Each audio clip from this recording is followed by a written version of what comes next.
시청자 여러분 안녕하십니까. 이낙연 국무총리는 현 집권 세력의 인사 중에서 차기 대통령 지지율 넘버원입니다.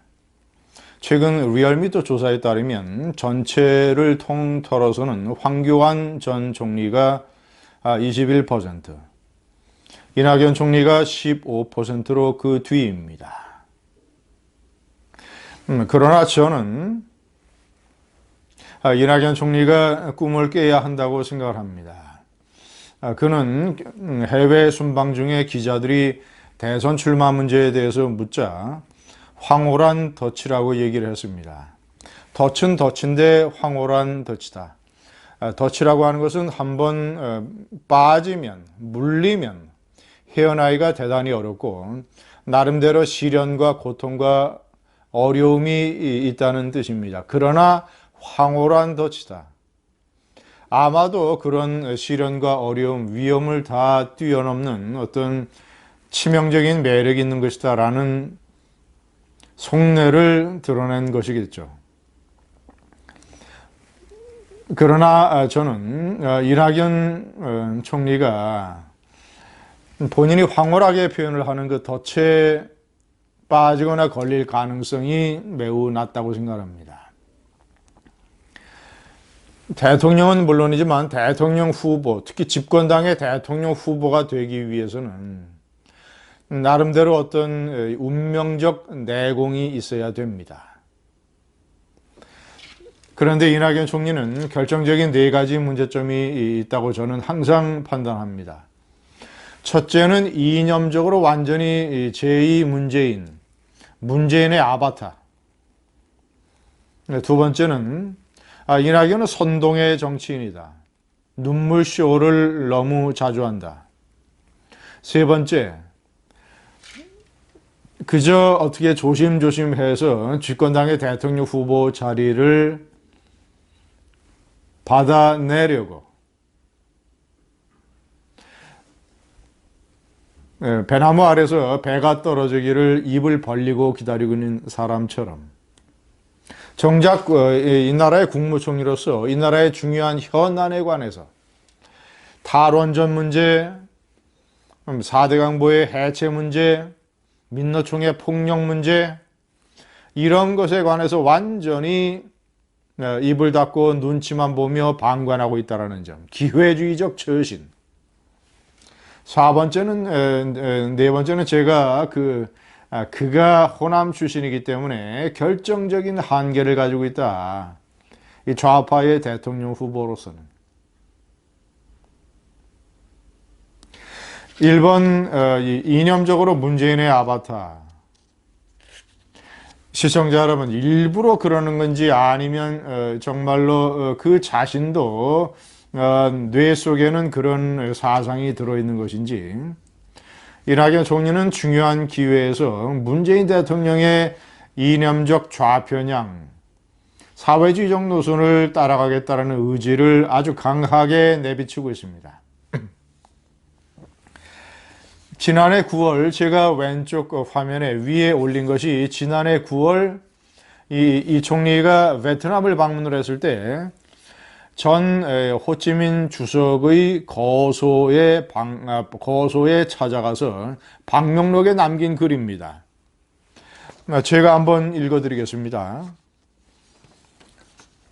위대했으나 검소하셨고 검소했으나 위대하셨던 백성을 사랑하셨으며 백성의 사랑을 받으신 주석님의 삶 앞에서 한없이 작아지고 부끄러워집니다.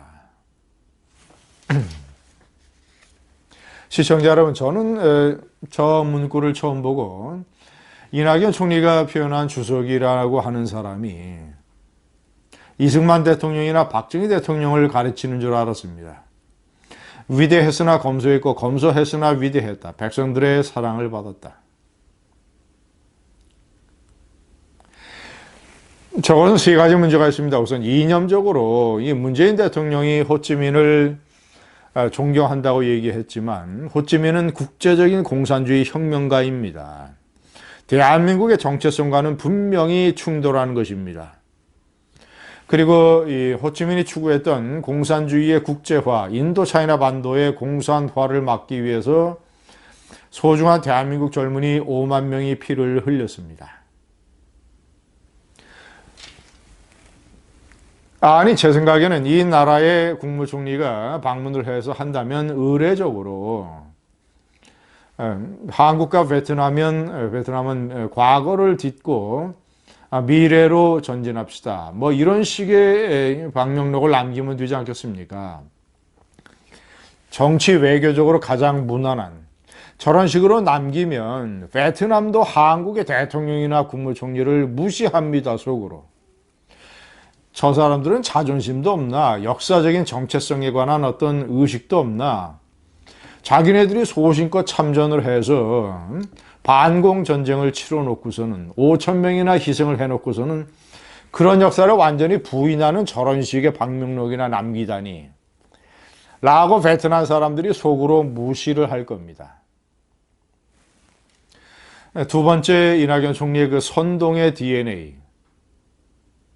문재인 대통령도 이 눈물쇼를 많이 하지만 지난해 5.18 기념식에서는 이낙연 총리가 추모사를 했는데 여러 차례나 눈물을 흘렸습니다.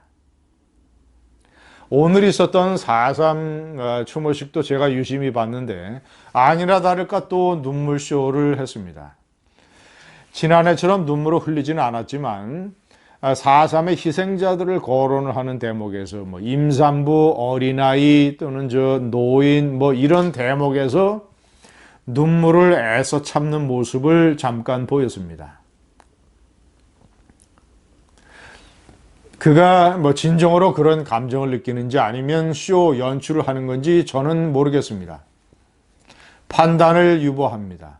그러나 어느 경우에도 대통령이나 국무총리가 국가적인 어떤 기념식에서 역사적인 사건을 평가하고 추모하면서 저런 식으로 감정적으로 흔들리는 모습을 보이는 것은 아주 좋지 않습니다. 자라나는 세대에게 역사에 관한 냉철한 평가와 의식을 갖는 데에 장애가 됩니다. 대통령이나 더군다나 4.3은 이낙연 총리가 정치에 입문 기회가 됐던 동교동의 김대중 대통령이 김대중 정권 시절에 공식 조사위원회를 만들어서 그 조사위원회에서 발표한 4.3의 역사적 평가의 첫 번째 대목이 이것은 남로당 제주도당의 무장대원들의 폭동으로 유발된 것이다. 원인을 분명하게 밝히고 있습니다. 그 폭동을 진압하는 과정에서 불가피하게 진압 군경과 양민들 사이에서 불가피하게 양민이 희생이 됐다. 4.3의 두 가지 측면을 명백하게 하고 있지 않습니까? 그런 것을 역사적으로 냉철하게 해야 되는데 또 저런 식으로 선동의 눈물쇼를 하고 있습니다. 저뿐만 아닙니다. 세월호도 얼마나 선동했는지 아십니까? 제가 옆에 내건 아래 사진이 지난해 4월 21일 세월호 선체가 있는 목포신항을 방문을 해서 아예 하루를 몽땅 이 세월호 쇼를 한 행사로 다 채운 날에 기억의 숲이라고 하는 팽목항에 있는 세월호 추모 공간을 방문한 사진입니다. 그날 팽목항의 등대를 방문하고 분향소에 가서 헌화 분향을 하고 단식 농성 중인 세월호 유가족들을 만나고 간담회를 하고 기억의 숲을 방문하고 완전히 세월호 쇼로 하루를 지냈습니다.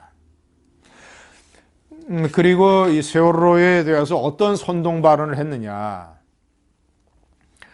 다음 달에 세월호 선체 직립이 끝나면, 선체를 바로 세우면 참사 원인을 둘러싼 새로운 의혹이 봇물 터지듯 쏟아질 것이다 라고 선동을 해놨습니다.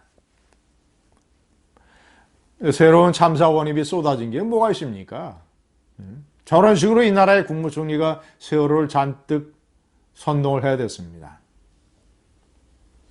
이미 모든 여러 차례의 조사와 재판과 또는 감사와 수사와 세월호 특별조사위 활동을 통해서 참사 원인이 자세하게 다 밝혀진 문제를 저런 식으로 선동을 해댔습니다. 제가 또 중요하게 생각하는 결정적인 하자 세 번째, 원자력 발전이라든가 4대강 보유의 유용성이라든가 또는 인민노총 폭력을 철저하게 규탄을 해야 되는 이 나라의 행정의 실무 총책임자 국무총리, 그저 세월호나 5.18이나 4.3에 관해서는 저런 식으로 선동의 눈물을 보이면서 정작 국가적으로 정말로 이제 중요한 국가의 정신을 지키기 위한 그런 문제에 관해서는 완전히 이 나라의 국무총리가 입을 닫고 눈치를 보고 방관하고 있습니다. 마지막 호남 출신이라고 하는 결정적인 약점. 좌파는 영남 출신, 적어도 비호남 출신의 후보를 내야 대통령을 잡을 수 있습니다. 노무현이 그랬고 문재인이 그랬습니다. 김대중 대통령은 JP라는 충청도 세력을 끌어안음으로써 집권이 가능했습니다. 그러나 제2, 제3의 JP는 없습니다. 호남 출신의 좌파 대통령 후보는 결정적으로 득표력의 약점을 가지고 있습니다.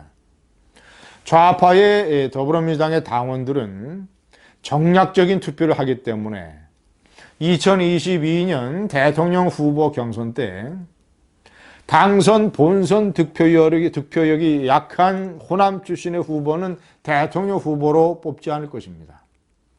왜냐? 그들이 가장 중요하게 생각한 것이 본선에서 당선되는 것이기 때문에.